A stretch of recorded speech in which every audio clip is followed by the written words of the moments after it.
Welcome you all again in today's session of Buckle Bioadhesive Drug Delivery System. In the previous session, we have already discussed about the introduction part of Buckle Bioadhesive Drug Delivery System.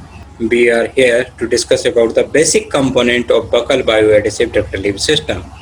The basic component include the drug substance, second, bioadhesive polymers, baking membrane, penetration enhancers, and adhesive. These are the five basic components of the bioadhesive drug delivery system. So let's one by one. First one is the drug substance. Before formulating buccal adhesive drug delivery system, one has to decide whether the intended action is for the rapid release, prolonged release, and for the local or systemic effect. सबसे पहले formulation से पहले हमें यह decide करना होता है कि जो हम फार्मूलेशन बनाने वाले हैं वो रैपिड रिलीज के लिए, प्रोलॉन्ग रिलीज के लिए या फिर लोकल और सिस्टमिक इफेक्ट के लिए है, किसके लिए हम फार्मूलेशन बनाने जा रहे हैं. The selection of suitable drug for the design of buccal adhesive drug delivery system should be based on the pharmacokinetic property. जो ड्रग का सुइटेबल ड्रग का हम सिलेक्शन करते हैं वह फार्माकोकाइनेटिक प्रॉपर्टीज पर बेस्ड होना चाहिए. The drug should have following characteristics. First one is the conventional single dose of drug should be small.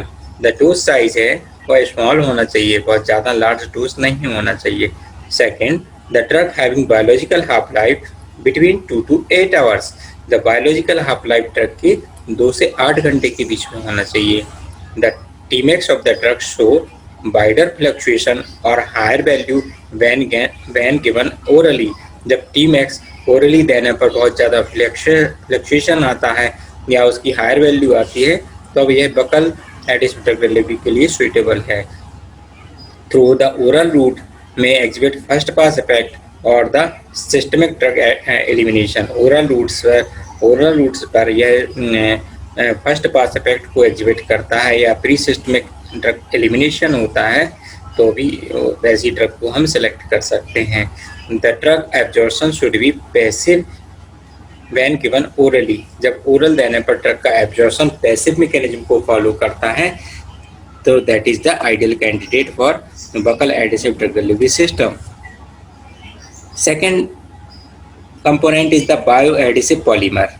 The first step in the development of buccal adhesive dosage form is the selection and characterization of appropriate bioadhesive polymer in the formulation.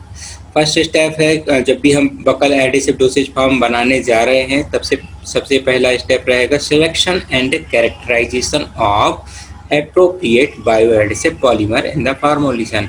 Appropriate bioadhesive polymer को select करना हमारा first step रहेगा. Bioadhesive polymers play a major role in buccal adhesive drug delivery system. Bioadhesive polymer जो हम use करने जा रहे हैं उसका मेजर रोल होता है buccal adhesive drug delivery system में. The polymer are also used in matrix devices in which the drug is embed in the polymer matrix which control the duration of release of drug. Polymer को हम matrix device के रूप में भी use कर सकते हैं जहाँ पे ड्रग को एम्बेड किया जाता है पॉलीमर मैट्रिक्स के ऊपर, जो कि पॉलीमर मैट्रिक्स ड्रग के रिलीज को कंट्रोल करता है, ड्रग के ड्यूरेशन ऑफ रिलीज को कंट्रोल करता है. Bioadhesive polymer are wide for the most diverse class and they have a considerable benefits upon the patient health care and the treatment.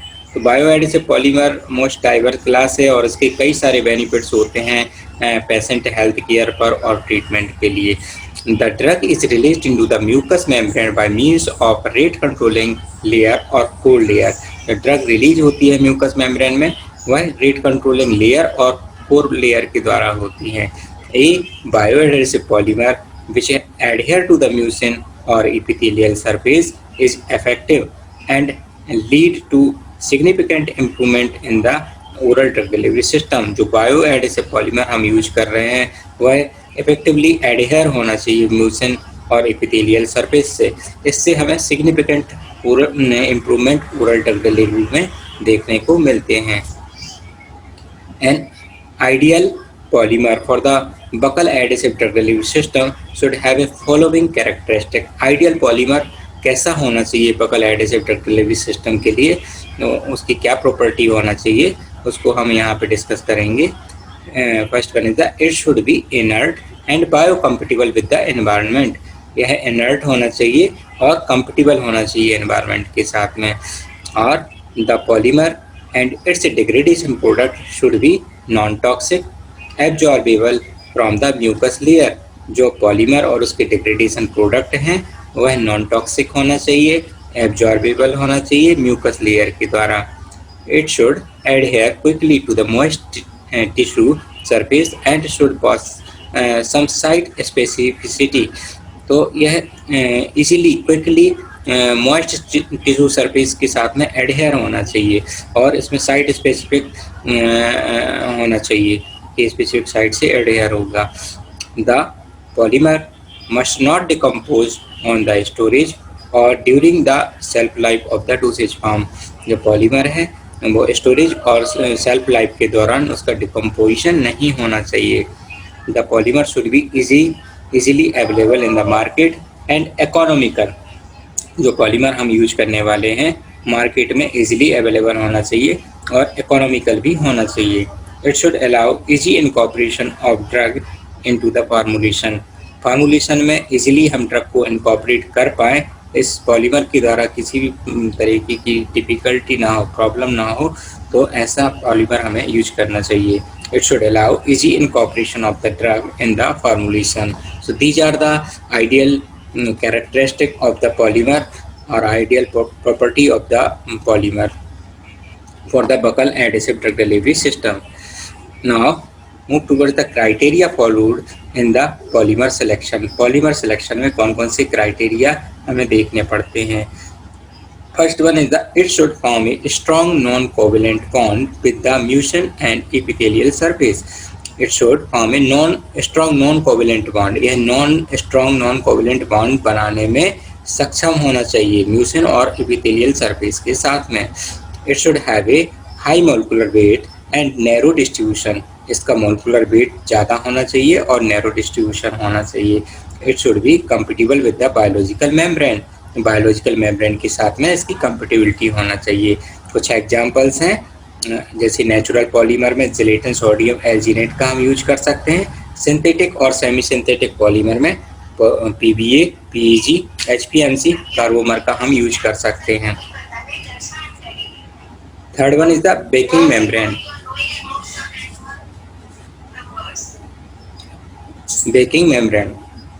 Baking membrane play a major role in the attachment of bioadhesive device to the mucous membrane. Baking membrane का important role होता है attachment bioadhesive device का mucus membrane की attachment के साथ में, attachment होने में, है ना. Backing membrane play a major role in the attachment of bioadhesive device to the mucus membrane. The material used as a baking membrane should be inert and impermeable to the drug and penetration enhancer. जो material हम baking membrane के लिए use करने वाले हैं वह inert होना चाहिए, इम्परमीबल होना चाहिए ड्रग के लिए और पेनिट्रेशन एनहांसर के रूप में भी वर्क करना चाहिए. Such impermeable membrane on buccal bioadhesive patch prevent the drug loss and offer a better patient compliance. जो इम्परमेबल मेम्ब्रेन हम यूज करने वाले हैं बकल एडहेसिव पैच में, वह उसके कारण हम ड्रग लॉस को रोक सकते हैं. इसके कारण ड्रग लॉस को प्रिवेंट किया जा सकता है और उससे हमें बेटर पेशेंट कंप्लायंस भी मिलती है. The commonly used material in a backing membrane include carbopol, magnesium stearate, HPMC, HPL, HPC, CMC और polycarbophil. These are the commonly used material for baking membrane. Fourth one is the penetration enhancer. Penetration enhancer are used in a buccal adhesive drug delivery system to improve the release of drug. Penetration enhancer का हम use करते हैं drug के release को improve करने के लिए. Penetration enhancer की हेल्प से हम ड्रग के रिलीज को इम्प्रूव कर सकते हैं. They aid in the systemic delivery of the drug by allowing the drug to penetrate more readily into the viable tissues. The commonly used penetration enhancers are sodium lauryl sulfate, polysorbate T, lurethenyne, sodium fusidate, etc. These are the commonly used penetration enhancers. Fifth one is the bioadhesives. Bioadhesives are the substances that are capable of interacting with the biological material and being retained on them or holding them together for extended period of time. Bioadhesive material biological material के साथ में interact करने में सक्षम होता है और उसके ऊपर रिटेन रहता है और डोसेज फॉर्म को होल्ड करके रखता है लंबे समय के लिए. बायोएडिसिव can be used to apply to any mucous or non-mucous membrane and also increase the intimacy and duration of contact of drug with the absorbing membrane. Bioadhesive material को हम म्यूकस और नॉन म्यूकस मेम्ब्रेन पर कहीं भी apply कर सकते हैं. इसके कारण इंटीमेसी इंक्रीज होती है और intimacy and duration of contact of drug और मेम्ब्रेन के साथ बायोलॉजिकल मेम्ब्रेन का के साथ में ड्रग का इंटीमेसी और ड्यूरेशन ऑफ कॉन्टैक्ट इंक्रीज होता है. The commonly used bioadhesive are the sodium alginate, carbomer, polycarbophil, HPMC, HPC, gelatin, etc. These are the some commonly used bioadhesive materials. Now, ideal property of the bioadhesive. Bioadhesive material की ideal property कैसी होना चाहिए? It should not produce any residue on the mucosa layer. Mucosa layer पर कोई भी residue produce नहीं करना चाहिए.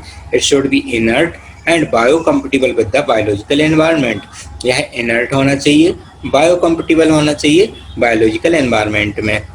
और it should not adhere to the mucus membrane aggressively. Mucus membrane के साथ में बहुत ज़्यादा एग्रेसिवली एडहेयर नहीं होना चाहिए, otherwise it will injure the tissue. It should preferably form a strong non covalent bond with the mucin और epithelial cell surface. यह स्ट्रॉन्ग नॉन कोवेलेंट बॉन्ड बनाने में म्यूसन और एपिथेलियल सरफेस के साथ में स्ट्रॉन्ग नॉन कोवेलेंट बॉन्ड बनाने में सक्षम भी होना चाहिए. तो हमने आइडियल प्रॉपर्टी देखी कि है should not produce any residue on mucosa layer. Mucosa layer पर कोई रेसिड्यू लेफ्ट नहीं होना चाहिए, इनर्ट होना चाहिए, कंफर्टेबल होना चाहिए बायोलॉजिकल एनवायरनमेंट के साथ में, बहुत ज़्यादा एग्रेसिवली एडहेयर नहीं होना चाहिए और नॉन कोवेलेंट बॉन्ड बनाने में सक्षम होना चाहिए. तो these are the various ideal property of the bioadhesive material. Thank you all for your kind patient. Stay safe and happy. We will continue in the next lecture.